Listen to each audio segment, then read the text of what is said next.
I'm Shawnee Riplog-Peterson, and I've been at the Desert Museum now, on and off, for 26 years. We have 3 desert bighorn sheep here at the museum, 2 of which are 8.5 years old. The big male ram that you see is 8.5, and then the younger ewe, we've got both of them at the exact same time, so 8.5 as well.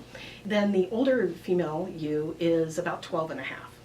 Since all 3 of these sheep came from the wild, it really was very interesting to me how quickly they settled in. The ram is the one that's 8.5 years old, and he's a little bossy. He definitely will try to push the girls around, but the older ewe, she can hold her ground with him.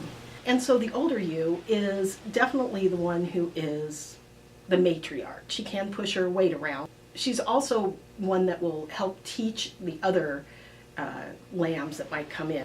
And the younger ewe, she's still very skittish. You definitely can't get up close to her like you can the male, the ram, and the older ewe. I spend a lot of time up high on the butte, but we kind of cheat a little bit because there's a cooler in the back area there, so when it gets really hot, everybody's sort of jockeying for position to get back there. Then they'll eat, and they spend the majority of their day up on that butte chewing their cud. That's what they do. They're very, very efficient because they eat their food and then they swallow it and then they regurgitate back up and get every little bit of nutrition out of their meal that they possibly can. When you think about bighorn sheep and where they live, it's so remote. They're eking out any little bit of food they can in some of these very remote places. So they have to take in as much as they can and then go relax and work on utilizing that nutrition. We have the most genetically important species in captivity of these desert bighorn because they all came from the wild.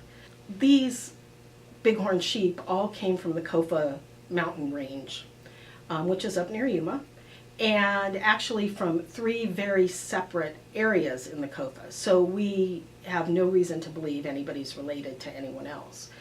One of our ewe, the younger ewe, 8.5-year-old, will be shipped out to the Los Angeles Zoo, and we'll be getting a different sheep in to replace that one. And we're doing all of this for genetic diversity. So we don't have to take animals out of the wild, and we can just breed within the zoo community. People want to see bighorn sheep up close and personal, come to the Desert Museum. Want to see them out in the wild, you can go to the Kofas or up to Ironwood National Forest. There's some sheep up there.